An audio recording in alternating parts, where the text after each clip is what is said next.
प्रदोष का दिन आएगा तो हम भगवान शंकर को प्रदोष के समय में, शाम के समय पर हम बेलपत्र, शमी पत्र, चावल समर्पित करेंगे। आप तो प्रयास करा करो, कभी अगर मौका मिल जाए तो प्रदोष काल में, प्रदोष के समय पर एकांतेश्वर शिवलिंग मिल जाए, कहीं एकांत में कोई शंकर भगवान का शिवलिंग मिल जाए, एक बेलपत्र लो, उसके ऊपर एक शमी पत्र रख लो, एक चावल का दाना रख लो, अपने मन की बात बाबा से कहकर श्री शिवाय नमस्तुभ्यं बोलकर शंकर भगवान की अशोक सुंदरी वाली जगह पर स्पर्श कराकर वही शमी पत्र, वही अक्षत का दाना, वही बेलपत्र शंकर भगवान के शिवलिंग पर उसको समर्पित कर दो। समर्पित करते समय ये जो डंडी का मुख है, ये जहां जलाधारी होती है, पानी बहता है, उस ओर डंडी का मुख होना चाहिए। जिधर पानी बह रहा है उधर से करो।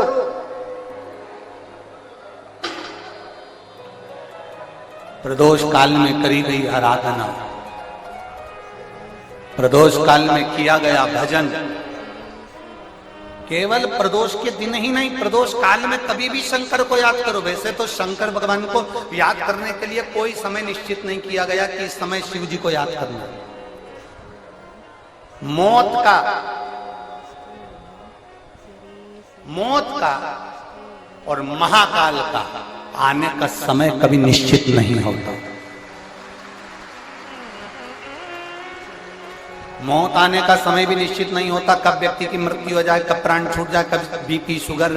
कभी गड़बड़ हो जाए, कब किसको कौन सा रोग हो जाए, कब किसको अटैक आ जाए, कोई समय का भरोसा नहीं है। मौत का जैसे समय नहीं होता, उसी तरह महाकाल के भजन का, शंकर भगवान के गुणगान का, शिव जी की भक्ति का कोई समय नहीं है। तुम जब पुकारो, मेरा देवाधिदेव महादेव तुम्हारे सामने खड़ा है। तुम करते हैं। जिस प्रदोष के दिन का आपको बधाई कल हमने दी थी कि प्रदोष की आपको बधाई हो। प्रदोष शाम का जो समय होता है, प्रदोष काल जो होता है, उसका वर्णन जब हम करते हैं, ये प्रदोष की पूजन का विधान किसने बनाया, ये प्रदोष की पूजन का नियम किसने बनाया, ये प्रदोष की संध्या काल का, प्रदोष के समय का पूजन का विधान कौन बनाया, ये प्रदोष के समय पर एक बेलपत्र चढ़ाने का विधान किसने बनाया, प्रदोष के समय पर एक शमी पत्र चढ़ने का विधान किसने बनाया। प्रदोष के समय पर अगर मान लो कोई भिखारी से भिखारी व्यक्ति भी है जो ठेला चला रहा है, उसके पास में खाने के लिए कुछ नहीं है, फटे कपड़े पहन रहा है, उसकी जिंदगी में कुछ भी नहीं बचा और कर्जे में लदालूम हो गया, एक चावल का दाना अगर वो प्रदोष के दिन, प्रदोष काल में शाम के समय पर शंकर के शिवलिंग पर चढ़ा देता है तो 3 या 4 प्रदोष में उसका कर्जा चूकना प्रारंभ हो जाता है। प्रदोष का विधान। इतना ये प्रदोष का वर्णन करा किसने, इतना प्रदोष की महत्वता बताई किसने, कौन करे इतना वर्णन। अगर प्रदोष की महत्वता बताने वाला कोई है, इसीलिए मेरे शंकर भगवान माता सती को लेकर कुंभज ऋषि के यहाँ, अगस्त ऋषि के यहाँ कथा सुनने के लिए गए थे, क्योंकि उनके बराबर कोई शंकर के महत्व को बता नहीं सकता और प्रदोष के महत्व को नहीं बता सकता। सती मैया को प्रदोष का महत्व बताने के लिए शंकर सती जी को लेकर कुंभज बाबा के यहाँ गए थे, अगस्त ऋषि, कि प्रदोष के महत्व को तो जानो सती, तुम प्रदोष के महत्व को तो सती जानो, तुम प्रदोष के महत्व को तो सती पहचानो कि प्रदोष का महत्व क्या होता है, प्रदोष काल का महत्व क्या होता है, प्रदोष के समय का महत्व क्या होता है। जिस समय पर सूरज डूब रहा हो, चंद्र प्रकाशित हो रहा हो, दोनों का मेल हो रहा हो, ना तो पूरा सूरज डूबा है, न पूरा चंद्र आया है, ना पूरा अंधेरा है, ना पूरा उजाला है, उस समय को प्रदोष काल कहा गया, उस समय को प्रदोष का समय कहा, प्रदोष काल कहा। अब कई लोग हमसे कहते हैं गुरुजी आप हमको प्रदोष का समय बताया करो कि प्रदोष काल किसको कहते हैं, प्रदोष का समय किसको कहते हैं। अब एक बात हम आप सबसे कहना चाहते हैं, जितने लोग आस्था चैनल पर सुन रहे हैं, जितने फेसबुक यूट्यूब पर सुन रहे हैं और जितने रेवाड़ी की इस पवित्र धरा पर कथा को सुन रहे हैं, आप सबसे एक बात कहना चाहिए, अगर हम समय देखकर बताएं आपको कि शाम को 6 बजे, 6:30 बजे, 6:30 पे लेकर 7:30 के बीच में ये समय है, या 5:30 से लेकर 6:30 तक का ये समय है, या हम तुमको बोल दें कि इतनी बजे ये समय प्रदोष काल का रहेगा या इतनी बजे ये समय रहेगा, तो देखिए कभी कभी ठंड का समय आता है तो दिन जल्दी ढल जाता है, कभी कभी गर्मी का समय रहता है तो दिन बहुत लेट ढलता है। इसलिए समय की गणना से मत चलो, आप तो ये अंदाजा लगाकर रखो कि दिन ढल रहा हो, अंधेरा होना शुरू हो रहा, सूरज डूब रहा हो, चंद्र प्रकाशित हो रहा हो, अंधेरा अपना काम कर रहा है, सूरज ढलता जा रहा है, दिन कम होते चले जा रहा है और अंधेरा थोड़ा बढ़ते चले जा रहा है। इन दोनों का जो मिलन का समय हो, अब वो कितनी भी बजे, आप तो बस उसके मिलन का समय निकाल लो, वही समय प्रदोष काल कहलाता है, वही समय प्रदोष काल। जब प्रदोष पड़े, बन सके 1 बेलपत्र, बन सके 5 बेलपत्र, शमी पत्र, हरे मूंग, कलश के अंदर थोड़ा सा पानी लेकर 1 बेलपत्र, हरा मूंग, शमी पत्र डालकर और उसमें थोड़ा सा गुड़ डालकर भगवान शिव का स्मरण कर कर प्रदोष काल में, मान लो कोई काम आपका बहुत जरूरी है, बहुत दिनों से अब थक गए हैं, नहीं हो रहा, कर्जा बढ़ रहा है, धन नहीं आ रहा, व्यापार नहीं चढ़ रहा, या कोई समस्या बहुत प्रबल है, कोई एग्जाम में बैठ रहे हो नहीं हो रहा, परीक्षा भी दे दी है, रिजल्ट आने ही वाला है, तो भी प्रदोष काल में, प्रदोष के समय वो जल, मूंग, शमी पत्र और बेलपत्र और गुड़ का शंकर के शिवलिंग को समर्पित करना प्रारंभ कर दो। 2 या 3 प्रदोष करोगे, बाबा आपकी मनोकामना शीघ्र पूर्ण कर देगा। 2 या 3 करो। कभी जीवन में आपको लग रहा हो कि मैंने 2-3 व्यापार करके देख लिए और घाटा ही घाटा हो रहा है, इसमें मुझे तरक्की नहीं मिल रही है, इसमें मुझे उन्नति नहीं मिल रही है, या कर्जा बढ़ रहा है, घट नहीं रहा और बहुत कर्जा बढ़ रहा है, तब एक प्रयोग जरूर करिएगा। प्रदोष के दिन एक धतूरा भगवान शंकर के शिवलिंग के ऊपर रख दीजिए। जब तुम्हें लगे कि मैंने 2-3 व्यापार बदल कर देख लिए, चल नहीं रहे, या कर्जा बढ़ रहा है, घट नहीं रहा, तब एक धतूरा भगवान शंकर के ऊपर रख दीजिए। धतूरा रखने का एक नियम होता है,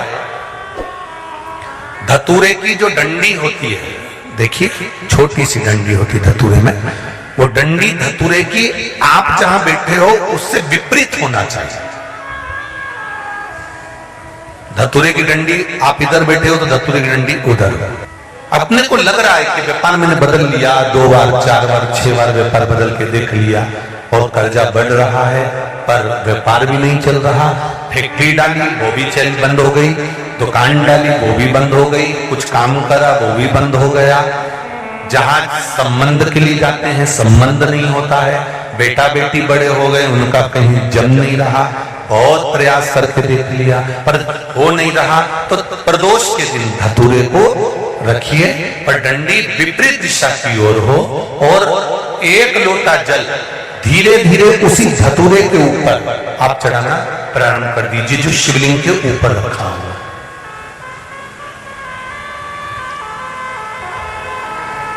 महाराज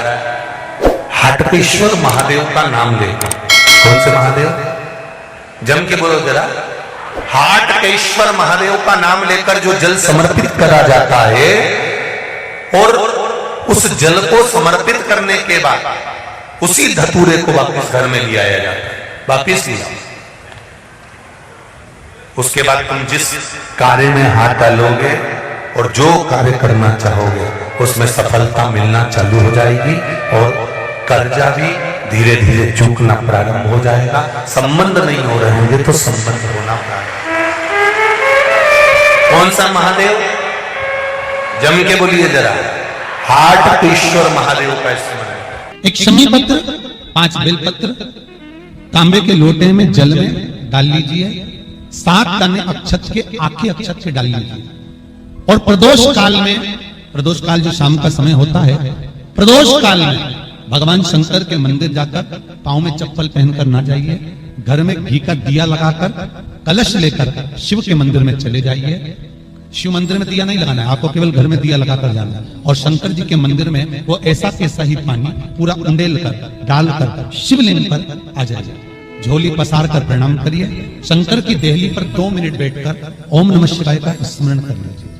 कुछ देर शिव के मंदिर में प्रदोष काल में, प्रदोष के समय पर, प्रदोष के दिन बैठकर शिव नाम का जाप करें। जल का पात्र पात्र भर में ले आए और बड़े प्रेम से अगले महीने फिर प्रदोष के दिन, फिर प्रदोष काल में शिव के द्वारे जाना, फिर विनती करें, कहीं मत जाना, केवल शंकर के शरण में जाना, उससे कहना,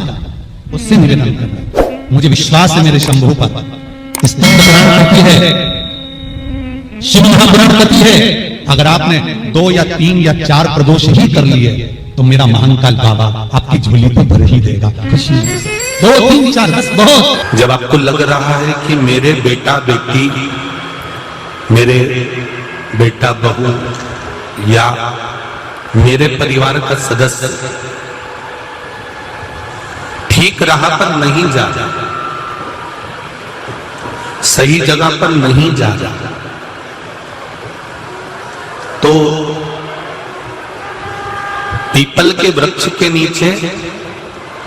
जिस पीपल के वृक्ष के नीचे कोई देवता का मंदिर ना हो या कोई स्थान ना हो या कोई मूर्त ना हो,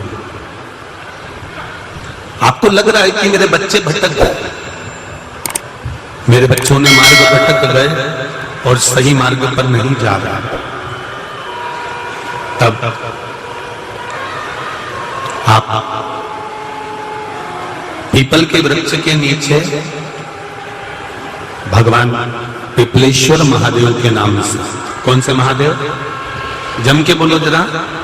पिपलेश्वर महादेव के नाम से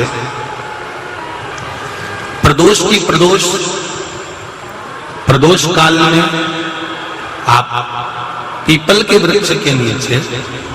भगवान को पिपलेश्वर महादेव के नाम से दीप लगाना प्रारंभ कर दो। और एक बात का स्मरण रहे आपको, आप पिपलेश्वर महादेव के नाम से जब दिया लगाएं तो आपके स्मरण में रहना चाहिए कि मेरे जो बच्चे गलत मार्ग पर जा रहे हैं, मेरे जो बच्चे, परिवार के लोग गलत पथ पर जा रहे हैं, वो उनका मार्ग, हे पिपलेश्वर महादेव आप उनका मार्ग सुलभ करें और उसको सतमार्ग की ओर लेकर, हमारे बच्चे गलत मार्ग की ओर चले गए हैं, उनका मार्ग सुधार दीजिए, मार्ग सवार दीजिए।